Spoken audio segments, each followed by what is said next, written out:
ఆకాశవాణి ప్రాంతీయ వార్తలు చదువుతున్నది సాయి సిస్లా. ఈరోజు వార్తల్లోని ముఖ్యాంశాలు: రాష్ట్రంలో ఇండస్ట్రియల్ హబ్ ఏర్పాటు చేసి వలసలు అరికడతామని కేంద్ర పౌర విమానయాన శాఖ మంత్రి కింజరాపు రామ్మోహన్ నాయుడు తెలిపారు. రాష్ట్రంలో సంక్షేమం, అభివృద్ధి కార్యక్రమాలను నిర్విరామంగా కొనసాగిస్తున్నామని రాష్ట్ర పౌర సరఫరాల శాఖ మంత్రి నాదెండ్ల మనోహర్ వెల్లడించారు. రాష్ట్ర శాసనసభ బడ్జెట్ సమావేశాలు ఈ నెల 11వ తేదీ నుంచి ప్రారంభం కావుతాయి. రాజధాని అమరావతిలో చేపట్టే ప్రాజెక్టులపై ఆ ప్రాంత రైతులకు రాజధాని ప్రాంత అభివృద్ధి ప్రాధికార సంస్థ సిఆర్డీఏ అవగాహన సదస్సు నిర్వహించింది. ఇసుక అక్రమ నిల్వలపై డ్రోన్లతో నిఘా ఏర్పాటు చేస్తామని విజయవాడ నగర పోలీస్ కమిషనర్ ఎస్వి రాజశేఖర్ బాబు వివరించారు.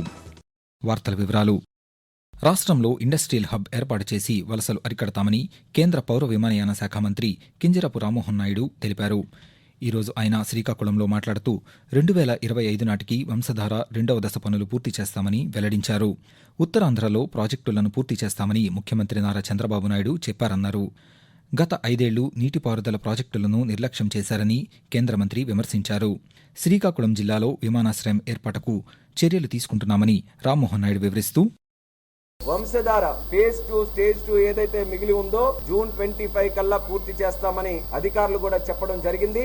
నాగావళి వంశధార తాలూకు అనుసంధానం మన రాష్ట్రంలో ఈ రోజు ఉన్నటువంటి ప్రధాన నదులన్నీ కూడా కలపాలి. తద్వారా రాష్ట్రంలో సాగునీరు అలాగే త్రాగునీరు తాలూకు ఇబ్బందులు లేకుండా చేయాలని దానికి ల్యాండ్ ఎక్విజిషన్ గానీ మిగిలినటువంటి ప్రాజెక్టు ఖర్చు గానీ అదంతా కూడా పెండింగ్ ఉంది. రివర్ లింకింగ్ ప్రాజెక్ట్ కూడా ప్రాధాన్యత ఇవ్వడం జరిగింది. ఆఫ్షోర్ రిజర్వాయర్ ప్రాజెక్ట్ పూర్తి చేయాలి, అది కూడా కంప్లీట్ చేయమని, దానికి కూడా మళ్ళీ డిపిఆర్ తయారు చేసుకుని మళ్లీ అప్రూవల్స్ తీసుకొని ముందుకు వెళ్తామని సందర్భంగా తెలియజేసుకుంటున్నాను.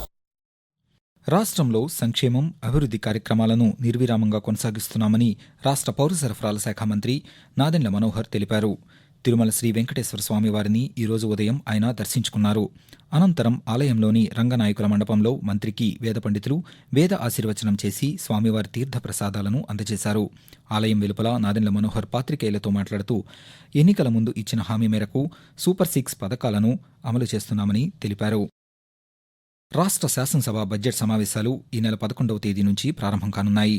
తొలి రోజు గవర్నర్ ఎస్ అబ్దుల్ నజీర్ ప్రసంగం ఉంటుంది. అదే రోజు ఉదయం 10 గంటలకు బడ్జెట్ ప్రవేశపెట్టే యోచనలో ప్రభుత్వం ఉంది. ఓట్ ఆన్ అకౌంట్ బడ్జెట్ ఈ నెలాఖరుతో ముగుస్తున్నందువల్ల ప్రభుత్వం పూర్తిస్థాయి బడ్జెట్ను ప్రవేశపెట్టనుంది. బడ్జెట్తో పాటు ప్రభుత్వం ఇతర బిల్లులను సభ ముందు ప్రవేశపెట్టనుంది. ఈ క్రమంలో ఇప్పటికే పూర్తిస్థాయి బడ్జెట్ ప్రవేశపెట్టేందుకు ఆర్థిక శాఖ మంత్రి పయ్యావుల కేశవ్ కసరత్తు చేస్తున్నారు. ఇసుక అక్రమ నిల్వలపై డ్రోన్లతో నిఘా ఏర్పాటు చేస్తామని విజయవాడ నగర పోలీస్ కమిషనర్ ఎస్వి రాజశేఖర్ బాబు తెలిపారు. స్టాక్ యార్డ్, చెక్పోస్టుల వద్ద సీసీ కెమెరాలు ఏర్పాటు చేశామని, వీటిని కమాండ్ కంట్రోల్కు అనుసంధానం చేసి ఇసుక రవాణాను పర్యవేక్షిస్తున్నామని వెల్లడించారు. ఇసుక అక్రమ నిల్వ, అక్రమ రవాణా చేస్తే కఠిన చర్యలు తీసుకుంటామని పోలీస్ కమిషనర్ హెచ్చరించారు. పశ్చిమ గోదావరి జిల్లాలో ఉచిత ఇసుక పంపిణీ సజావుగా చేపట్టేందుకు నియోజకవర్గాల వారీగా స్టాక్ పాయింట్లను, ఏజెన్సీలను గుర్తించే చర్యలు వేగవంతం చేయాలని జిల్లా కలెక్టర్ చదలవాడ నాగరాణి అధికారులను ఆదేశించారు. భీమవరంలో జిల్లా పోలీస్ సూపరింటెండెంట్ అద్నాన్ నయీం అస్మితో కలిసి ఆమె ఇసుక రవాణాపై సమీక్ష నిర్వహించారు. ఈ సందర్భంగా కలెక్టర్ మాట్లాడుతూ, జిల్లాలో ఇసుక అందుబాటులో లేనందున పొరుగు జిల్లాల నుండి నిల్వ చేసేందుకు అనువైన స్టాక్ పాయింట్లను, ఏజెన్సీలను గుర్తించాలని సూచించారు.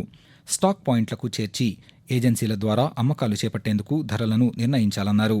ట్రాక్టర్లు, ఎడ్లబండ ద్వారా గృహ అవసరాలకు ఇసుకను తీసుకువెళ్లేందుకు ప్రభుత్వం అనుమతులను జారీ చేసిందని, అందుకోసం సంబంధిత సచివాలయంలో ఆన్లైన్లో బుకింగ్ చేసుకోవాలని కలెక్టర్ సూచించారు.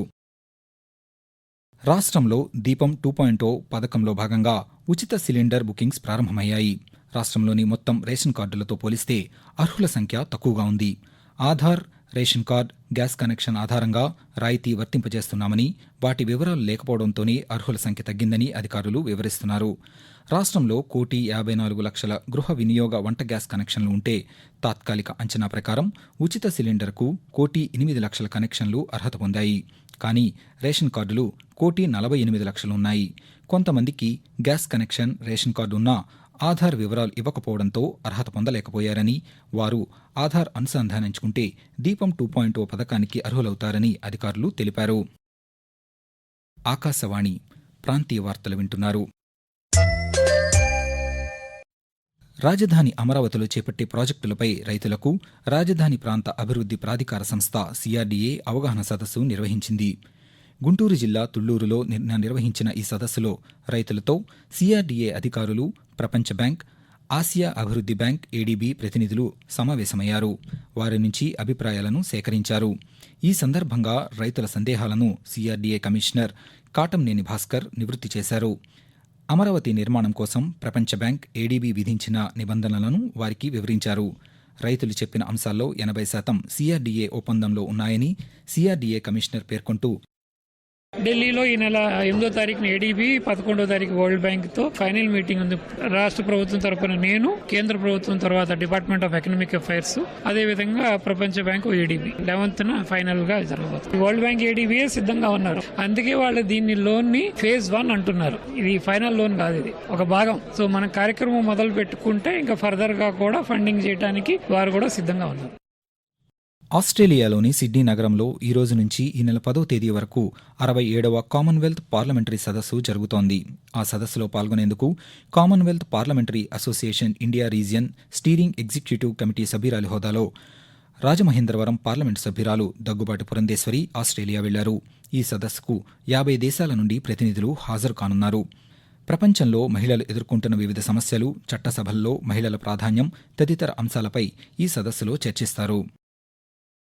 ఈ నెల 6వ తేదీ నుండి వయోజన విద్యాశాఖ ఆధ్వర్యంలో ఉల్లాస్ కార్యక్రమం ద్వారా 15 సంవత్సరాలు పైబడిన వారందరికీ డిజిటల్ విద్యా శిక్షణ తరగతులు నిర్వహిస్తున్నామని వయోజన విద్యాశాఖ ఉపసంచాలకులు కె ఆంజనేయులు తెలిపారు. శనివారం అనంతపురంలో వయోజన విద్యాశాఖ ఆధ్వర్యంలో అధికారులకు ఉల్లాస్ కార్యక్రమ శిక్షణ తరగతుల కార్యక్రమం నిర్వహించారు. ఈ సందర్భంగా ఆంజనేయులు మాట్లాడుతూ, వయోజనులను అక్షరాస్యులుగా చేయడమే ఉల్లాస్ కార్యక్రమం ముఖ్య లక్ష్యమని తెలిపారు. ప్రతి గ్రామంలో ప్రభుత్వం నిర్దేశించిన శిక్షణలో భాగంగా ప్రతిరోజు సాయంకాలం 5 గంటల నుండి 7 గంటల వరకు వయోజనులకు తరగతులు ఏర్పాటు చేస్తున్నామని వివరిస్తూ, 15 సంవత్సరాలు పైబడిన వయోజనులందరికీ కూడా శిక్షణా తరగతులు నిర్వహించి వారికి ఈ డిజిటల్ అక్షరాస్యత, ఫైనాన్షియల్ లిటరసీ, ప్రాథమిక అక్షరాస్యతలో వాళ్లను ఉత్తీర్ణులుగా తయారు చేసి సామాజిక స్పృహయందు వాళ్లను నిష్ణాతులుగా తయారు చేయటమే ఈ ప్రోగ్రాం యొక్క ముఖ్య ఉద్దేశము. ప్రభుత్వం నిర్దేశించిన టైం 200 గంటలు లేదా 100 రోజులు. ఈ కార్యక్రమము రోజు 5 నుంచి 7 గంటలు సాయంత్రం శిక్షణా తరగతులుంటాయి. నిరక్షరాస్యులు ఆయా కేంద్రాలకు వచ్చి చదవటము, రాయటము నేర్చుకుంటారు. ఇది ఈ ఉల్లాస్ యొక్క ముఖ్య ఉద్దేశం.